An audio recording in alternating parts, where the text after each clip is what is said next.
자, 우리 설교자들 설교 한 텀이 그렇게 다 지났죠.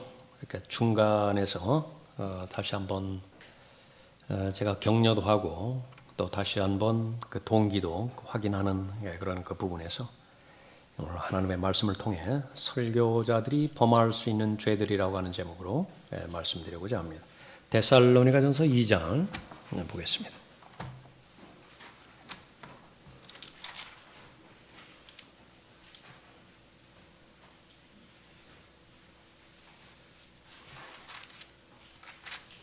네, 3절 보겠습니다.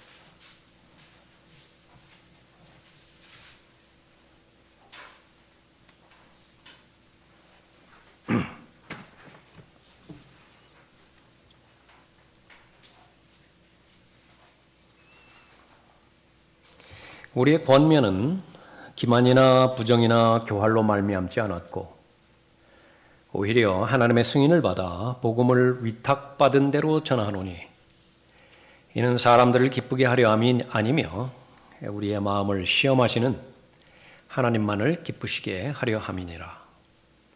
너희도 아는 바와 같이 우리가 어느 때에도 아첨의 말이나 탐심의 구실로 하지 아니한 것을 하나님께서 증거하시느니라. 우리 권면, 성경 가르치는 것 포함해서 또 설교도 그렇게 포함이 되죠. 이게 반드시 필요하죠. 은혜의 복음을 증거하는 것부터 시작해서 또 하나님의 말씀, 하나님의 나라에 관한 모든 것들을 다 전달해 줘야 되는 것이 바로 성경 교사나 그 설교자들이 해야 할 일이기 때문에 그런 것입니다. 주님의 피로 사신 교회에 대한 중요성을 얼마나 많이 인식하는가. 사실은 첫 출발이죠. 교회에 대한 인식. 교회 시대라고까지 경륜에 대한, 우리가 살고 있는 이 시대를 그렇게까지 말하고 있는데, 교회 시대에 교회는 나에게 있어서 어느 정도 중요성을 부여하고 있는 것인가. 그 사실의 기반 위에서 이제 주님을 섬기는 것이 의미가 있어요. 실상은 주님의 피로 사신 교회에 대해서 잘 확신이 없다. 그런데 나는 열심히 주님을 섬긴다. 그 어불성설이죠. 그건 아주 자기중심적이고요. 그건 종교 그 색이 아주 짙은 그런 그 표현입니다. 분명하게 그 그리스도의 몸의 머리가 예수 그리스도라고 말씀하셨고, 몸을 이루는 것이 구원받은 하나님의 자녀들 지체 한 사람 한 사람들인데, 그래서 하나님께서 선물로 주시고 은사로 주신 모든 것들의 목표는 한 가지로 귀결됩니다. 몸 때문에 주신 거예요. 교회 때문에 주신 것이죠. 교회의 필요를 공급하기 위해서 주신 것이고, 그 교회는 마땅히 세워져야 되는데 빌드업, 성장해야 되죠.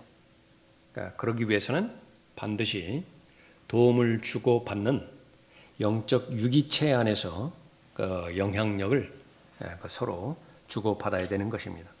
하나님께서 교회 안에 몇을 세우셨으니 첫째는 사도들이요, 둘째는 선지자들이요, 셋째는 교사들이요. 이 사람들이 없으면 교회는 시작할 수도 없고요, 또 성장할 수도 없는 것입니다. 또 에베소서 4장에서 교회에게 사람들을 선물로 주셨다 그렇게 말씀하셨을 때 똑같은 말씀을 하시죠. 선지자들 주셨고 사도들 주셨고 복음 전도자 주셨고요. 그 다음에 이제 목사와 교사를 주셨습니다. 그 목적은 분명합니다. 교회 때문에 주신 거예요. 교회가 이런 사람들을 필요로 한다라고 하는 그런 그 부분이죠. 하나님의 일, 잃어버린 혼을 은혜의 복음을 통해서 구원하는 일입니다. 구원받기를 원하시죠. 그 구원은 하나님의 구원과는 바로 넓은 의미에서 복음을 말하는 것인데, 그것이 바로 소테리올로지라고 하는 전체 구원입니다. 그것은 뭐냐면 그리스도처럼 되는 것까지 포함되는 거예요. 영화롭게 되어지는 것까지 포함이 되어지는 것인데, 바로 하나님께서는 구원받은 모든 사람이 진리의 지식에 이르기를 원하죠. 그 진리 두 가지입니다. 하나는 인격으로서의 예수 그리스도 자신이고요. 예수 그리스도 자신에 이르러야 돼. 그 방법은 무엇이냐면 아들에 관한 지식을 소유해야 됩니다. 아들에 관한 지식에 다다라야 되죠. 그래서 잘 배운 사람이 있고 그리스도를 잘 배운 사람이 있고 잘 배우지 못한 사람이 있어요. 그래서 칭찬의 대상이 되어야 되는 사람도 있고 그렇지 못한 사람도 있는 것입니다. 성경에 많은 교리가 있습니다. 이 교리들을 어떻게 잘 풀어서 자세한 설명과 더불어서 설득을 시켜주는 것이냐. 이것이 이제 복음 전파자와 또 거리 설교자, 성경 교사, 설교자들이 해야 될 일입니다. 설득을 시키는 데 있습니다. 그런데 그 설득을 시키는 데 있어서 자연스럽게 따라가는 것이 뭐냐 그러면 열정과 확신이죠. 지식을 전달하는 데 있어서 열정과 확신입니다. 그래서 생명력은 복음 전파자의 생명력, 구령하는 자의 생명력은 그냥 앵무새처럼 어떤 프로그램만 계속해서 반복을 한다. 무슨 사형리 전하는 것처럼 당신을 위한 하나님의 위대한 아름다운 계획이 있습니다. 계속 그거 외워가지고 그것만 한다. 예? 거기에서 주장하는 영적 승법 번식의 원칙인가 있어요. 한 사람이 구원받으면 그 두 사람이 구원받고 두 사람이 구원받은 그 다음에 네 사람이 구원받고 그 다음에 계속 승법으로 그렇게 이해 제곱승으로 그렇게 번식한다고 그런 부분이죠. 거기에 대전제 조건을 감안을 하지 않은 그 부분인데 거기는 열정도 그렇게 따라가 주더냐 그 말이에요. 내가 열정적으로 복음을 전해서 그 사람이 구원을 받았죠. 그럼 그 사람이 복음을 전할 때 그 사람도 똑같은 열정과 확신이 있어야 영적인 생명, 구령의 열매를 낳는 것인데 그것은 그런 셈법으로만 해당되는 것이 아니라 그 말이에요.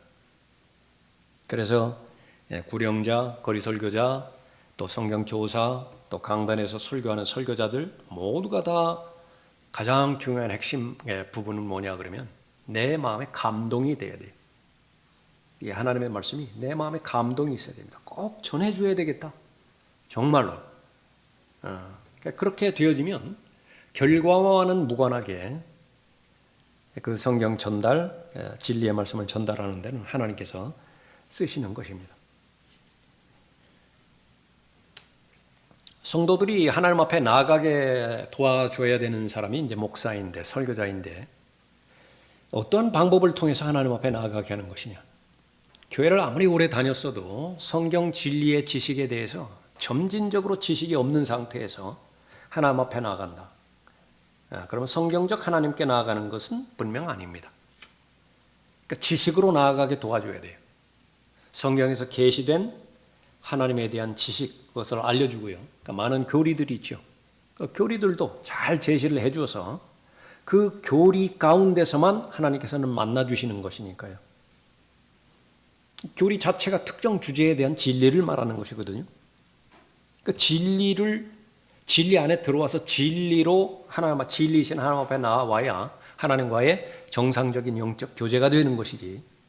계속해서 진리 주변만 맴돈다고 한다면 하나님께서는 그 사람을 다루지 않으시는 것입니다. 언제 온전한 사람이 되는 것인가? 여러분이 구령자가 되지 않는 한 구령에 대한 교리는 여러분의 지식은 안 되는 거예요. 반드시 구령자가 되어야 됩니다. 마찬가지로 언제 하나님의 그 말씀 지식을 토대로 해서 계속해서 나가는가? 여러분이 낳아야 돼요. 누군가를 낳아야 된다. 낳았다라고 한다면 그 낳은 자식을 가르칠 수 있어야 돼요. 양육해야 된다. 하나님의 은혜와 하나님의 진리의 지식으로. 만약에 그것이 배제된 상태라고 한다면 제한된, 한정된 그런 그 생활을 할 수밖에 없는 것입니다. 누가 문제를 일으키는 것인가?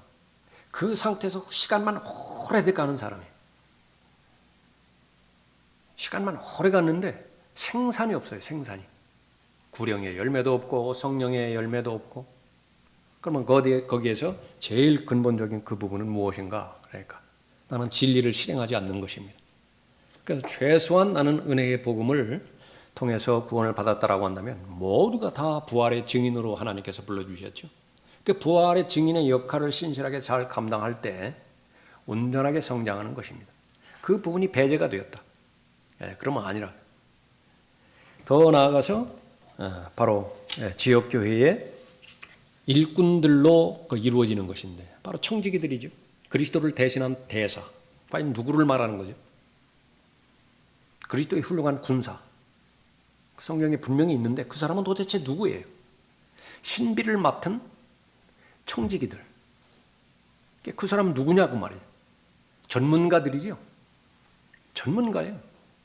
또 대사직을 수행할 수 있는 전문가가 있어야 되고 군사라고 한다면 전사가 돼야 된다고요.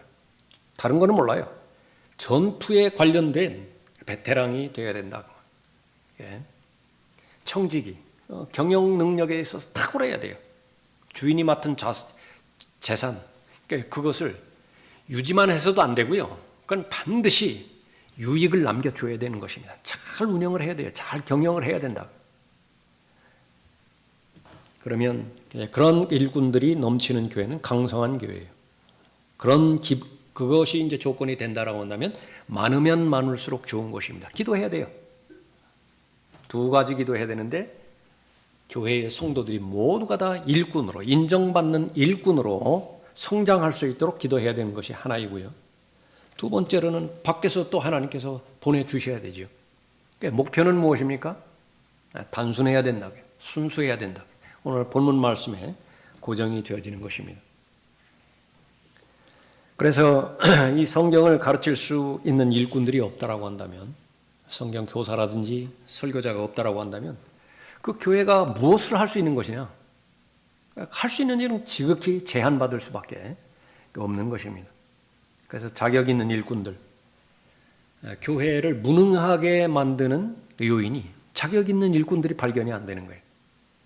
그러니까 무언가를 하기는 하는데 그 끄트머리에 가서는 보면은 이 고린도 교회에서 발견되는 것처럼 늘 시기와 파벌과 다툼, 그것이 발견이 되면 이렇게 안 되는 것입니다. 다시 보십시오. 2장 3절. 우리의 권면하기는 하는데 기만으로 하는 사람이 있어요. 우리는 그렇게 안 한다 그 말이에요. 우리의 권면은 기만이나 부정이나 교활로 말미암지 않고 교묘하게 이중언어로 사람들을 세뇌시키는 사람들이 있어요. 우리는 그렇게 하지 않는다 그 말이에요. 그러면 그 사람들은 왜 그렇게 하는 것이냐? 4절에 오히려 하나님의 승인을 받아 복음을 위탁받은 대로 전하노니. 왜 그렇게 본문 설교, 강해 설교에 대해서 우리가 많이 강조하고 또 그렇게 훈련을 아주 막 혹독하게 시피 말 무슨 그렇게 고등학교 3학년 수험 준비하듯이 그렇게 하고 그렇게 거기에 참여를 합니까? 이 목적이라고. 본문이 말씀하게 하고 위탁받는 대로 전해야 되니까. 그러니까 우리는 이미 훈련을 해왔어요. 은혜의 복음을 증거할 때에 거기 뭘 더하는 사람 없죠. 거기서 삭제하는 사람 없죠. 있는 그대로 복음만 전하는 거예요. 그럴 때에 그 복음을 통해서 성령께서 역사하시는 거죠. 그런데 그것이 확장하는 것이 바로 교리의 전달이고 본문의 전달입니다. 그러나 계속해서 마귀는 이 하나님의 일이라고 한다면 바로 눈에 불을 켜고 달려들기 때문에 어떻게 하면 그 말씀이 능력을 잃어버리게 만들 것이냐. 그러면 거기에 나와 있는 모든 것들입니다. 동기를 흐려버리는 것입니다. 말씀은 그대로 다루라고 말해요. 말씀을 그대로 다루라. 그러나 그 동기가 부정해. 동기에 불분명한 것이 있습니다. 그것의 방법이 교활한 거예요. 사람들 알아차리지 못하거든요. 그러나 그런 사람들은 그런 사람들을 그렇게 하라고 하라고요. 그러나 적어도 나만큼은, 적어도 우리만큼은 그럴 필요가 없다. 도전하는 것입니다. 우리의 마음을 시험하시는 하나님. 아주 중요한 말이고 또 무서운 말이기도 해요. 마음을 시험하는 하나님. 다른 사람이 전혀 모르는 나의 잘못이 있습니다. 내가 짓는 죄가 있어요. 다른 사람은 전혀 몰라요. 그런데 이 죄를 지음에도 불구하고 사람들의 인정과 평판과 칭찬은 지속이 돼요. 이거 내가 버릴 것이냐. 그러니까 못 버리게 만들거든요. 이거 못 버리게 만들어요. 그 둘 다 같이 가져오려고 하는 것입니다. 그러니까 그 상태라고 한다면 이미 자기 상 받은 거예요. 자, 그 정도로밖에 가치가 없는 것이냐? 그 정도로밖에. 내가 하나님의 일을 위해서 헌신하고 마음의 동기를 계속해서 드리고 다른 사람들로부터 내가 그리스도인을 공개적으로 인정받고 평판받는데 겨우 이 땅에서나 받는 상을 받을 목적으로 그것으로 만족하기 위해서 계속해서 자신의 마음을 숨기고 나아가는 것이냐. 하나님만 보면 두렵죠. 하나님만 보면 뜨끔하다고요. 그러니까 훤히 알고 있잖아요. 훤히 알고 있는데 짐짓 모르는 척 해야 돼요. 그리고 나서 여기서 연극을 해야 된다. 예수님께서 제일 싫어하셨던 사람들이 위선자들이었습니다. 창녀들, 동정의 대상이었습니다. 불쌍하다고요. 나라를 팔아먹고 심지어 그 백성의 그 공통적인 적인 세리들 불쌍히 여기셨더라고요. 그러나 위선자에 대해서만큼은 눈을 부릅뜨고 직설적으로 그렇게 말씀하셨던 그런 부분들이에요. 너희도 아는 바와 같이 우리가 어느 때에도 아첨의 말이나 탐심의 구실로 하지 아니하는 것을 하나님께서 증거하시느니라. 그러면 이 설교나 성경 공부나 복음이 증거됐을 때에 그 결과는 어떻게 되는 것이냐? 성경적 설교, 성경적 성경 공부, 성경적 복음 전파. 13절에 보십시오. 이로 인하여 우리가 하나님께 쉬지 않고 감사함은 너희가 우리에게 들은 바 하나님의 말씀을 받을 때에 사람의 말로 받아들이지 아니하고 사실 그대로 하나님의 말씀으로 받았음이니. 이것이 우리의 목적이 되어야 돼요. 디모데는 회중의 평균 나이에 비해서 나이가 어렸습니다. 그런데 바울이 권면하고 심지어 더 나가서 명령합니다. 내 나이 어린 것 때문에 깔보지 못하게 하라. 내 연소함을 업신여기지 못하게 하라. 무슨 수로 그러죠? 목소리 조금 높이면 되나요? 기정사실을 막 확인하면 되나요? 나는 나이는 어리지만 당신들보다 인생의 경륜은 좀 약하지만은 하나님께서 특별히 기름 부어주셨고 안수해서 목회자로 세우셨으니까 당신들은 나의 말을 절대적으로 들어야 됩니다. 순종해야 됩니다. 계속 주지시켜야 되나요? 본이라고요, 본. 그래서 처음에 계속 우리가 확인하고 했던 것은 실제적으로 어떤 본문을 설정하고 어떤 과정을 통해서 전달하느냐라고 하는 것은 두 번째, 반드시 두 번째, 세 번째이고요. 누가 말하더냐 그거예요. 할머니가 말하는 거예요. 할아버지가 말하는 거예요. 그건 여과 없이 다 받아들이는 거예요. 할머니가 말씀하셨는데 할머니가 뭐 초등학교나 나오셨어요? 근데 얘야 그러니까 마음에 가다둔다고요. 무슨 일이 이렇게 하다가 잘못된 길로 나갈다 하더라도 언뜻 비치는 것이 할머니 얼굴이라고요. 그래서 못하는 거예요. 누구냐라고 하는 거예요. 누구냐. 그래서 내가 어떤 본문을 준비해서 전달했을 때에 듣고 있는 그 회중들이 그 사람의 삶에 본이 있기 때문에, 다시 말하면 간증이죠. 간증이 있기 때문에 거의 대부분은 수용을 하는 것입니다. 그런데 이 반대가 이제 문제죠. 잘 준비해서 전달했다 하더라도 간증이 유지가 안 돼요. 불안해요. 막 잘할 때는 잘하는데 또 위태위태할 때는 또 위태위태하고. 그러면 사람들이 받아들이는데 조마조마하다고요. 그러지 않은 사람은 없지만은 그러나 목표가 있다고요. 더 나아져야 되겠다. 다음번에는 더 나아져야 되겠다. 다음 달에는 더 나아져야 되겠다. 이로 인하여 우리가 하나님께 쉬지 않고 감사함은 너희가 우리에게 들은 바 하나님의 말씀을 받을 때에 사람의 말로 받아들이지 아니하고, 이건 회중들의 책임이 아니래요. 나의 책임이라고 해요. 왜 당신들은 목사의 말을 듣지를 않소? 그렇게 말할 권위가 없다고요. 만약에 그렇게 말한다면 그 목사는 권위주의자가 돼버린 거예요.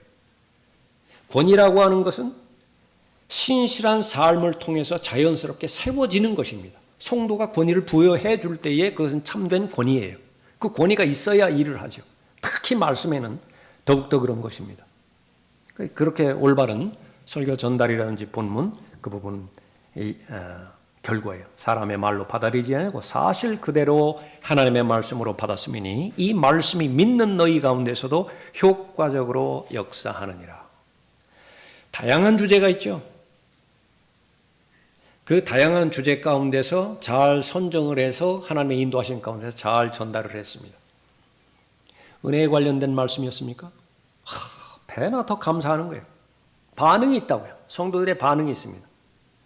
죄에 대한 찔림에 관련된 내용이었습니까? 즉각적으로 성령 하나님의 순복해서 죄 문제 해결하는 것입니다.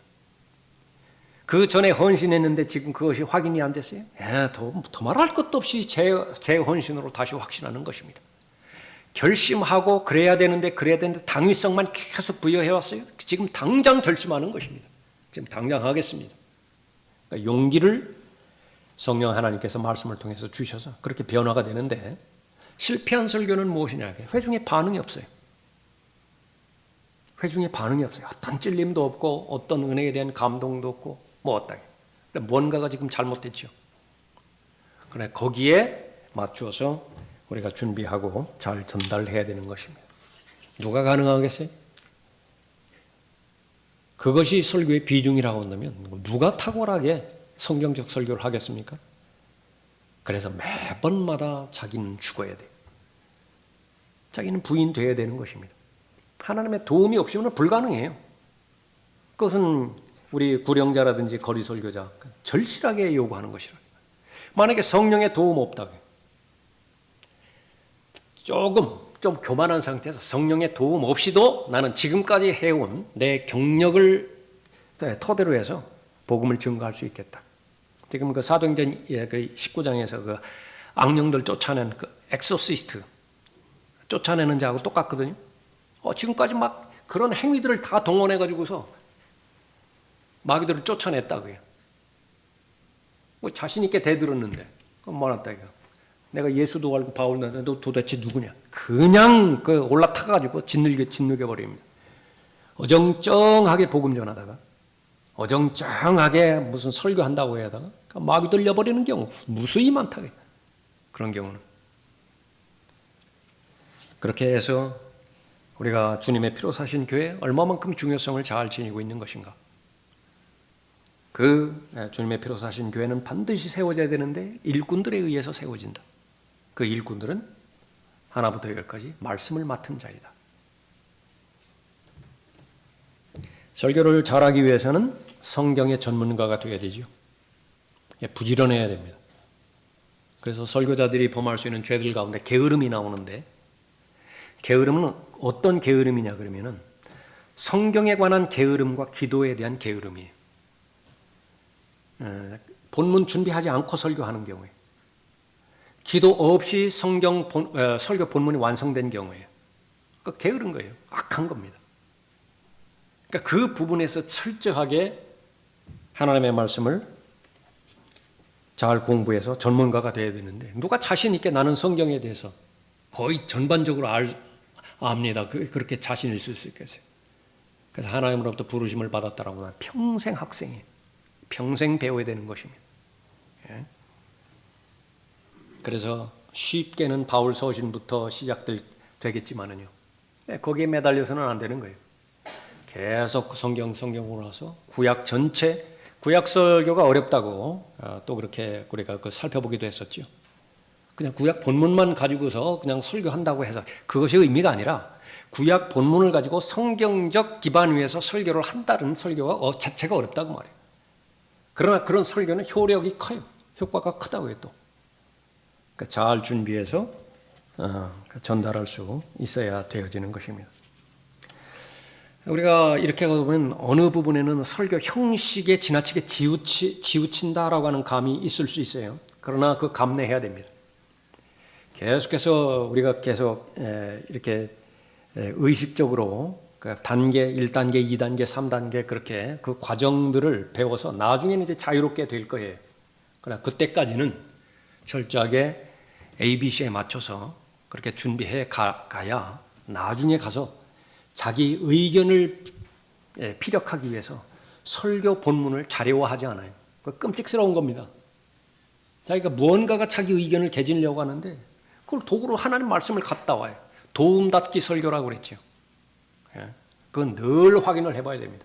그래서 설교자들이 설교 본문을 설정하고 거기에 예화라든지 그 첨가를 해서 끝에까지 잘 마무리되었다. 그러면 자기 성찰로 가져와야 돼요. 나는 양심적으로 본문이 하나님의 말씀을 설교하게 그렇게 하였던 것인가? 아니면 내 의견이 본문보다 더 앞서서 그것을 말하고자 본문을 이용하는 것은 아니었는가? 다시 한번 확인해 보는 것은 회중의 수준을 알아야 된다고 그랬죠. 지금 구원받지 못한 사람하고 대면하고 있는데 1대1 대면하고 있는데 두 가지 정도 질문을 던져봐서 거기서 캐치해야 됩니다.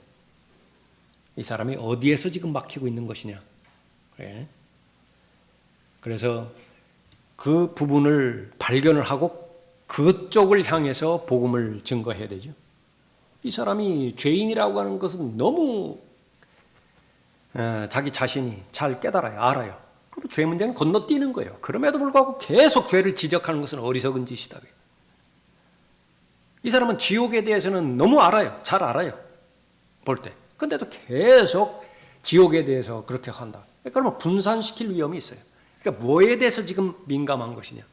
그러니까 자기 의일하게. 내가 지은 죄는 내가 해결해줘. 어떻게 남이 해결해 주나요? 그거 탁 포착했으면 자기 의에 관련된 예수 그리스도의 의에 관련된 그 부분으로 집약해서 전달을 할 수 있어야 되죠. 그러니까 훈련입니다. 회중의 수준.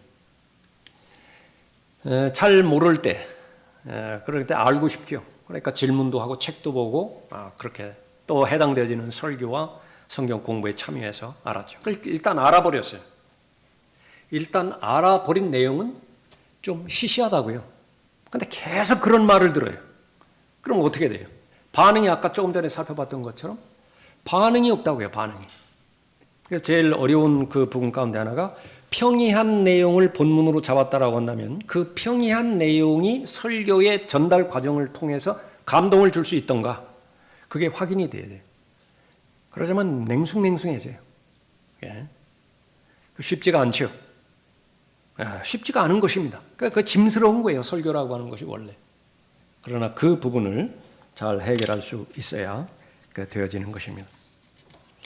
회중을 먼저 읽어야 되고 또 그 결과 조금 전에 살펴봤던 회중 각 사람이 그런 반응을 보이던가 감사의 반응을 보이던가 정말 다시 한번 결심하는 그런 반응을 보이던 것인가 죄로부터 돌아서던가 자신의 헌신을 다시 한번 확신하던가 만약에 그런 그 올바른 양육과 그것이 확인이 되지 않는다라고 한다면 그 성경에서 그 말하고 있는 주님의 피로 사신 교회 그 교회는 거리가 멀게 되어지는 것입니다.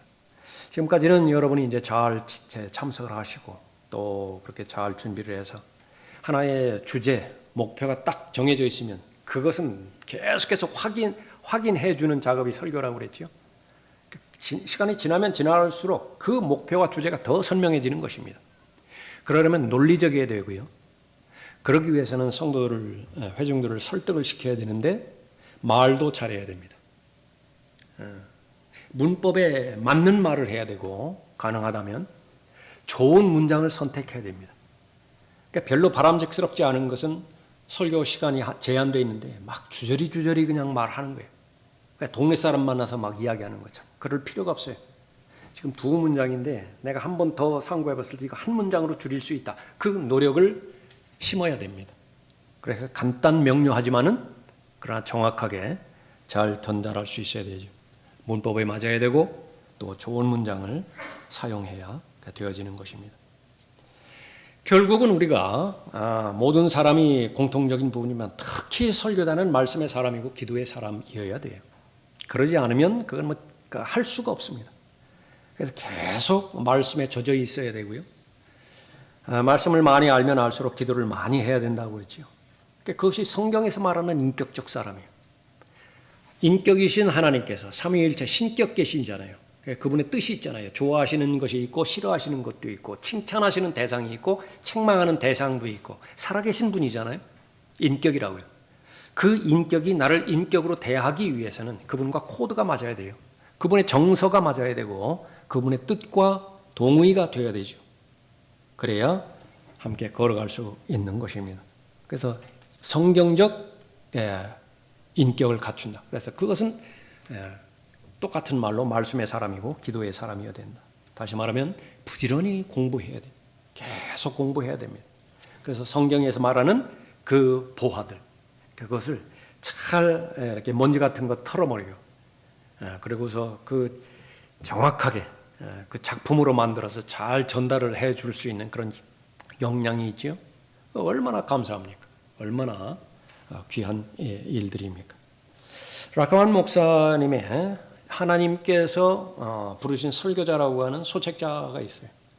그 가운데서 여러 주제들이 있는데 대부분의 구원받은 사역자들이 범하는 죄들이라고 하는 챕터가 있습니다. 그래서 그 부분에서 간략하게 그렇게 살펴보고 우리 실정에 맞게 살펴보는 것입니다. 다시 본문 2절, 3절로 보십시오. 데살로니가전서 2장 3절의 본문이었죠. 우리의 권면은 그 기만이 나오죠. 기만, 부정, 교활. 또 거기에 보면은 그 다음 절에 4절에 보면 사람들을 기쁘게 하려 함. 이게 아주 본질이에요. 설교자들이 저지를 수 있는 죄, 다시 말하면 성령께서 역사하는 것을 스스로 방해하는 죄, 그것이 바로 그 부분이다라고 하는 그런 부분입니다. 그래서 말씀을 늘 꾸준히 공부하고 대하고 또 기도에 전념하고 하는 것은 기본이기 때문에 그 부분은 다루지 않고요. 제일 첫 번째 야망입니다. 요한삼서 9절에서 바로 디오트레페라고 하는 사람이 나오죠. 으뜸이 되고자 하는 사람인데 그것은 바로 자신이 탁월한 사람으로 인정받기를 원하는 사람이에요. 자기가 제일 설교 잘해야 돼요. 성경 공부 제일 잘 가르쳐야 돼요. 그 교회에서 자기가 제일 큰 영향력을 가져야 되는 것입니다. 이거는 결과예요. 바람직스러운 결과는요. 설교를 제일 잘해야 돼요. 영향력이 있어야 돼요. 신실한 그리스도인은 바로 그 부분이에요. 영향력이 있는 사람이에요. 그 사람이 자그마한 소리로 나에게 권면의 말이라든지 아니면 어떤 제안이라든지 그러면 내가 허투루 들을 수가 없어요. 왜? 그 신실한 사람의 마음에서 나오는 의견이기 때문에 그렇습니다. 하나님께서 신실한 사람을 쓰시거든요. 그 사람을 통해서 나를 교훈해 주시는 것입니다. 예. 그러나 그것이 잘못되었을 때 야망이 마음의 중심에 담아들었을 때에 그것은 바로 마귀가 가장 공격하는 그 상태 가운데 하나다라고 하는 것입니다. 원죄 가운데 하나예요. 원죄가 두 개가 나오는데 하나는 시기이고요. 하나는 교만입니다. 마귀로부터 직접 나온 것입니다. 하나님께서는 신실한 하나님의 청지기를 발견하기를 원하죠. 하나님께서 바라보는 것은 신실한 상태로 유고되는 거예요. 그러면 나의 소원도 마찬가지입니다. 나는 하나님 앞에 신실한 사람으로 발견되길 원합니다. 그런데 이것이 약간 변질돼서 나는 하나님을 위하여 위대한 일을 성취하기를 바랍니다. 그건 좋은 모토예요. 또 그런 열정과 열의가 있어야만 되는 것이고, 그런데 이게 교묘하게 그리 시간이 많이 지나지 않아서 이 동기에 목적화되어져 버려요. 위대한 일을 성취하겠다라고 하는 것이 목적으로 되어버린다. 조심하라, 그렇게 언급하고 있는 것입니다. 그런데 그것이 정말 깨어있지 않고 말씀의 사람과 기도의 사람으로 유지되지 않으면 알아차리지 못합니다. 그러니까 알아차리지 못하게 하는 것이 마귀의 속성이죠. 교활함입니다. 예, 정말 교활해요. 예. 두 번째로는 교만입니다.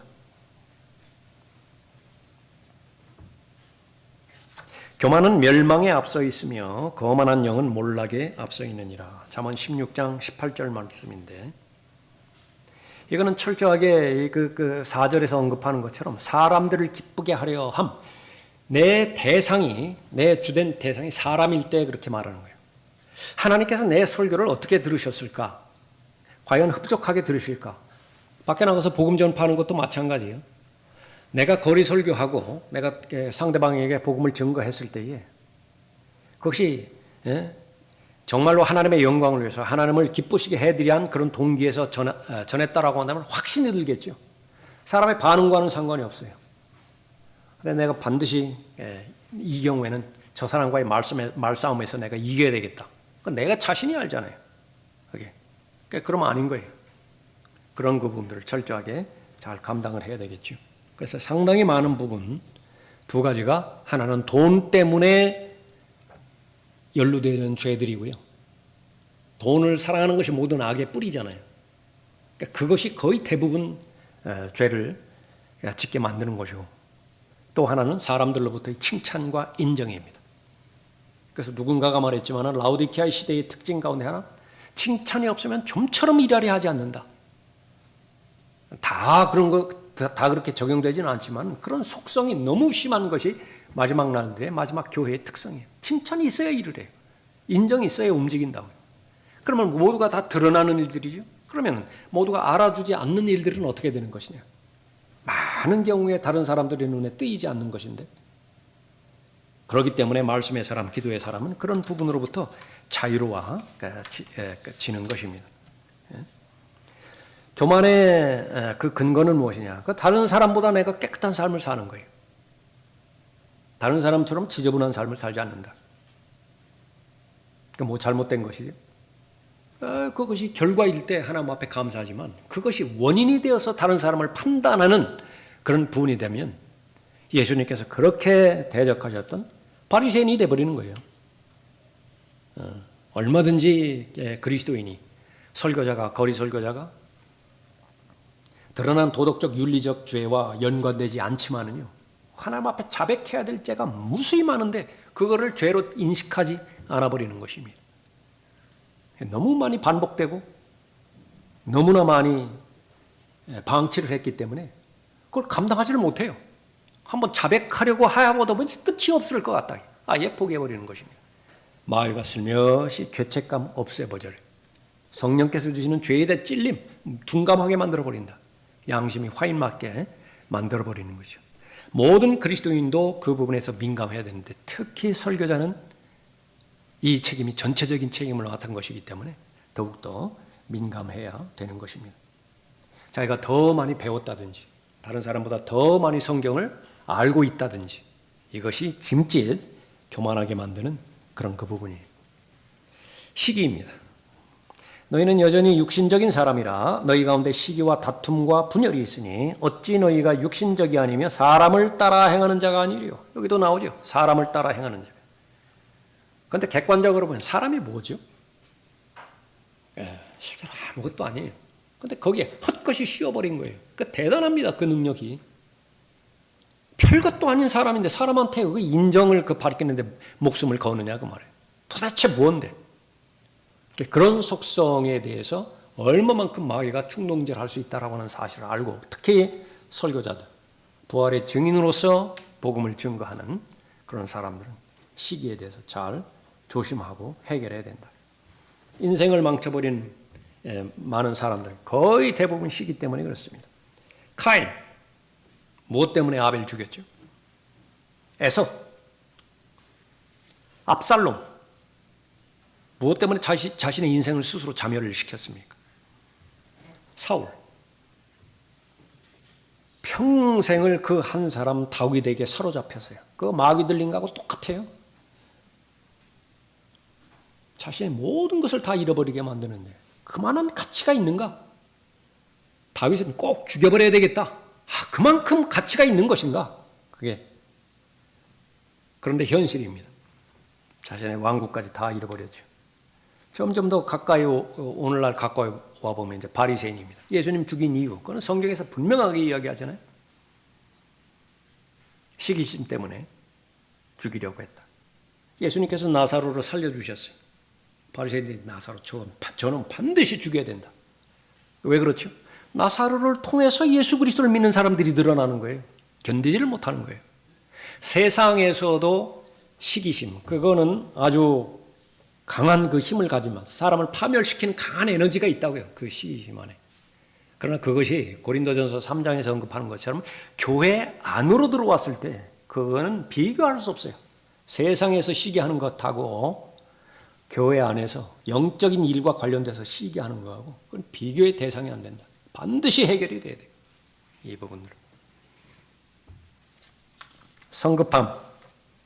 성내는 것을 내 영 안에서 서두르지 말지니 이는 성내는 것이 어리석은 자들의 품에 머무릅니다. 여기서 자유로운 사람이 또 누가 있겠습니까? 급한 거죠. 기다리지 못하고 절제하지 못하고 자기 통제에 실패하는 사람. 성령 하나님에 의해서만, 말씀에 의해서만 통제를 받을 수 있는 것인데, 말씀의 사람, 기도의 사람, 여기서 끈을 놔본 지 오래돼 버렸어요. 그렇다고 한다면 하나밖에 없습니다. 자기 절제력, 자기 의지력 가지고 지금까지 살아오다가 그거는 한두 번만 두드리면은 너무나 쉽게 폭파가 되어져 버리죠. 폭파될 때는 조심해야 된다. 5배, 6배로 튀겨서 폭파가 되니까요. 한 번에 욱하는 것으로 인생 망친 사람, 우리는 거의 빼놓지 않고 매일매일 뉴스를 통해서 보는 거예요. 한 번에 욱하는 마음이라고요. 한 번에 욱하는 심정으로 어떤 일을 저질렀더니 35년 구형 맞았다고 말이에요. 빼도 박도 못하는 거예요. 그런데 그것은 70년, 80년의 생애 그 가운데서 그냥 끝나는 거잖아요. 70년, 80년의 생애 끝나면 그걸로 다 그냥 무효화 돼버리는 거예요. 그러나 영원과 관련되어서 하나님의 말씀의 경고를 무시해버렸을 때는 어떤 것이냐. 심각하게 받아들여야 되는 것입니다.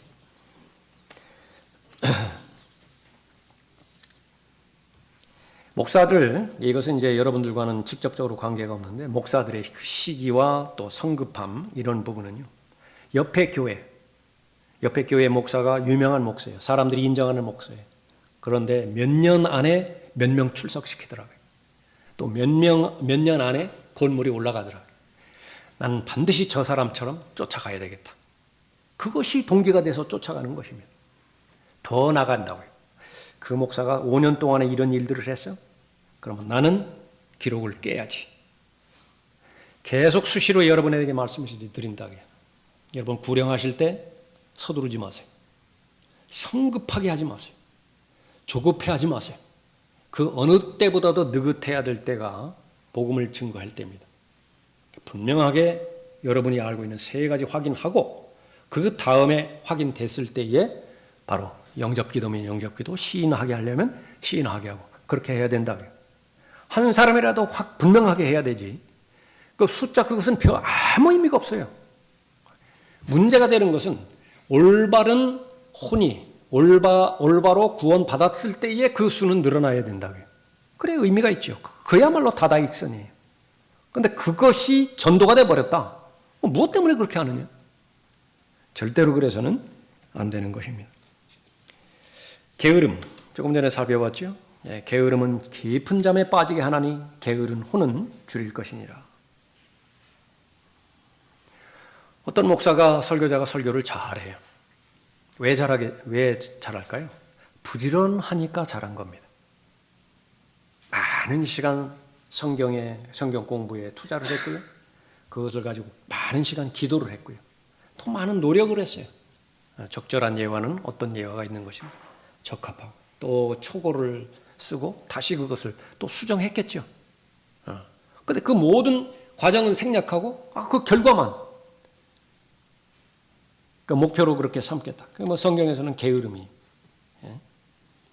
시간을 들이지 않는다라고 한다면, 또 기도에 전념하지 않는다라고 한다면 좋은 설교는 나올 수가 없는 것이죠.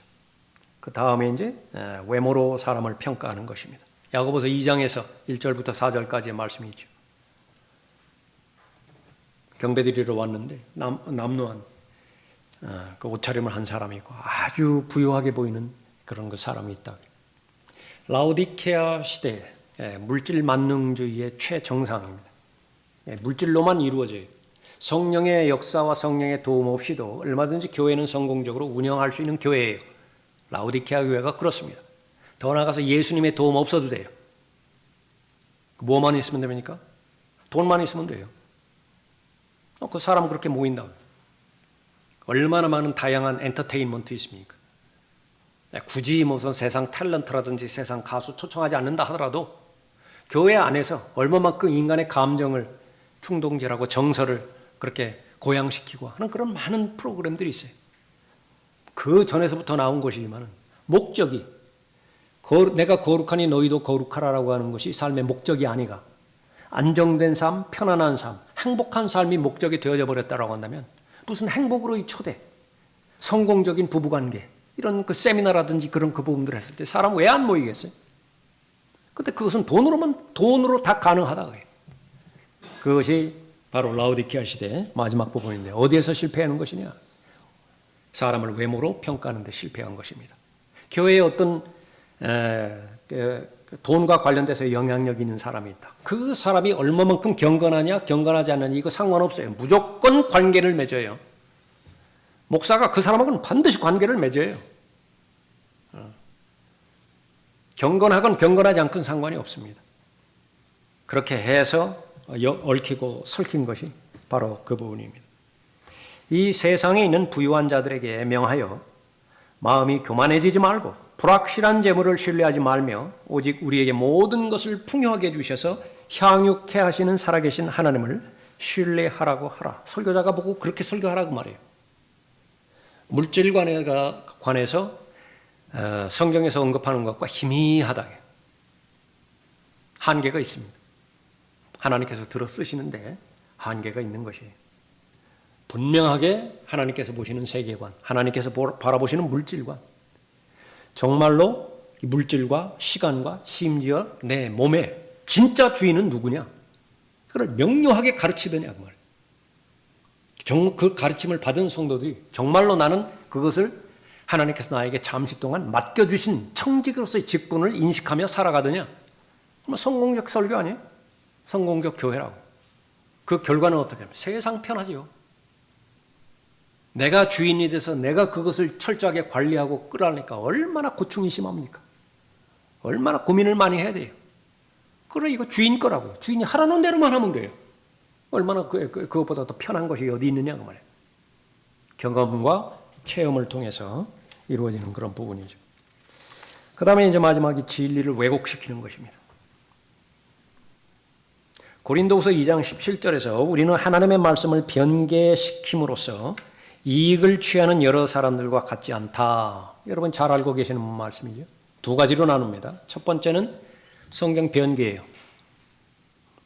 킹제임스 성경의 본문을 부도덕한 동기 때문에 첨가시키고 삭제시키고 왜곡시키는 것이죠. 그런데 그 영향이 여러분에게 줘요. 그거는 처음에 해결해야 될 문제이지만 그 문제를 해결했다. 그러면 그 문제는 더 이상 여러분을 괴롭히지 않는다고요. 그 다음에가 이제 중요한 거예요. 처음으로 돌아가서 하나님께서 승인하신 대로 전하려고 하는 그 동기를 나는 끝까지 지킬 수 있더냐고 말이에요. 다시 말하면 본문의 내용을 왜곡시키지 않는 것이죠. 그러기 위해서는 문맥이 생명이라고 그랬죠. 그 문맥에서 그 주제를 말하더냐? 그럼 그렇게 말해야 돼요. 그런데 그 주제를 말하지 않는데 엉뚱하게 내가 하고 싶은 말을 성경 말씀을 도구로 해서 이용하려고 다 변개시키는 자들이에요.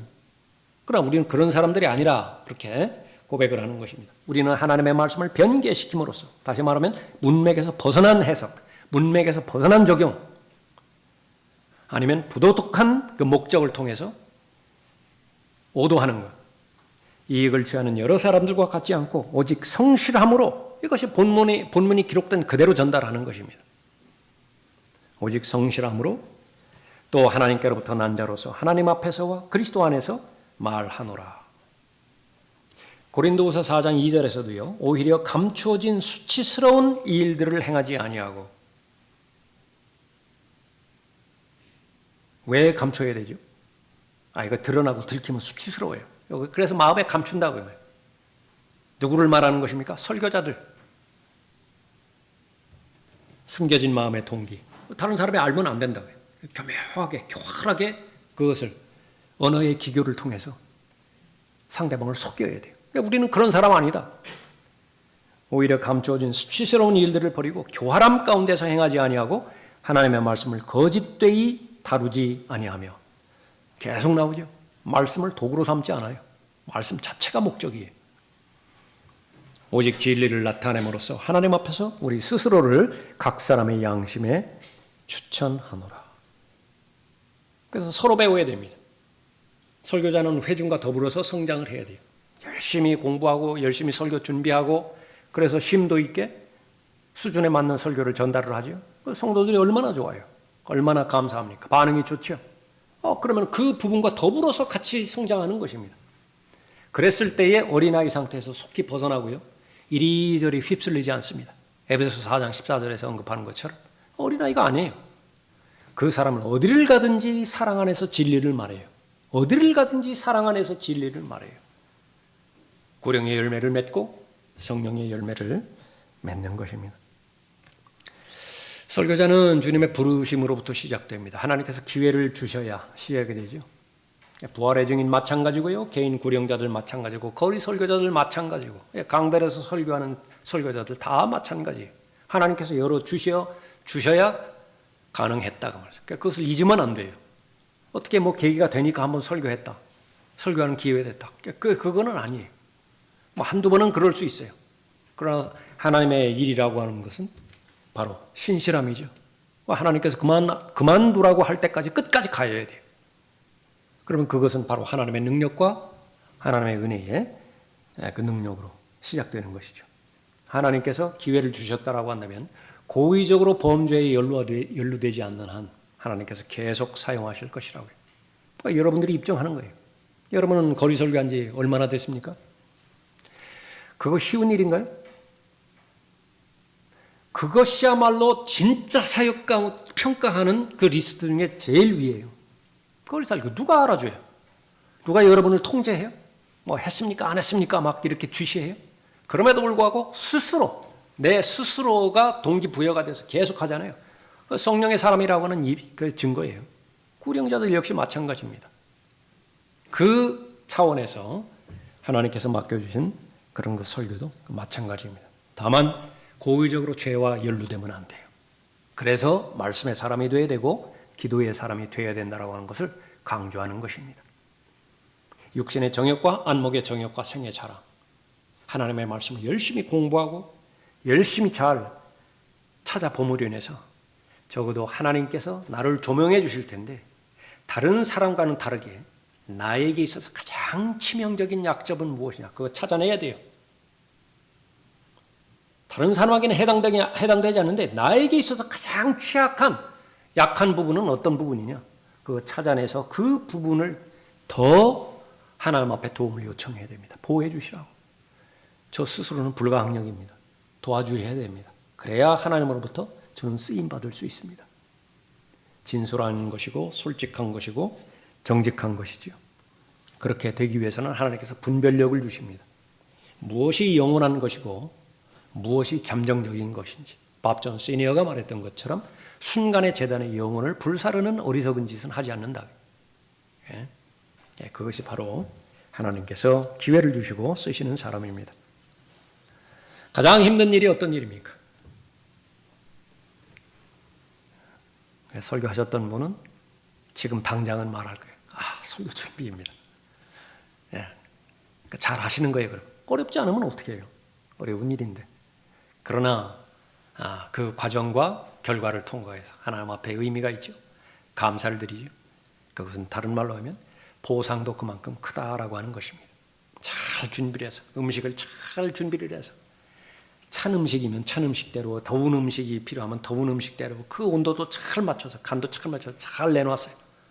하나도 남김없이 다 먹었다. 성공이죠. 그렇게 잘 강단해서 하나님의 말씀을 잘 차려서 잘 내놓는 것입니다. 여러 번 우리가 다시 한번 강조하고 또 함께 중보기도 제목으로 내놓은 부분입니다. 설교자를 위한 기도입니다. 여러분들이 반드시 기도해야 돼요. 설교자들 설교 준비할 때 성령께서 역사하셔서 잘 준비할 수 있도록 그렇게 해서 설교자하고 성도들하고 분리된 것이 아니라, 괴리되는 것이 아니라 함께 자라는 것입니다. 함께 성장하는 것이고, 그렇게 되면 주님의 피로 사신 교회, 하나님께서 바라보시는, 인정하시는 그 가치에 맞게 그것은 온전함을 향해서 나아가는 것이고 하나님 보시기에 칭찬받는 그런 교회가 되어지는 것입니다. 열심히 하나님 말씀 공부하시고 또 병행해서 열심히 기도하십시오. 기도하겠습니다. 아버지 하나님, 주님의 피로 사신 교회에 맡겨주신 일을 감당하기 위한 귀한 일꾼들 보내주심을 감사드립니다. 하나님 보시기에는 모두가 다 부족하고 또 계속해서 성장해야 되는 필요가 있는 그런 부분이지만 가장 중요하게 보시는 것은 마음의 상태와 마음의 의욕과 마음의 열정임을 저희들이 잘 알고 있습니다. 고의적으로 부도덕한 동기에서 말씀 다루는 그런 사람은 아무도 없습니다.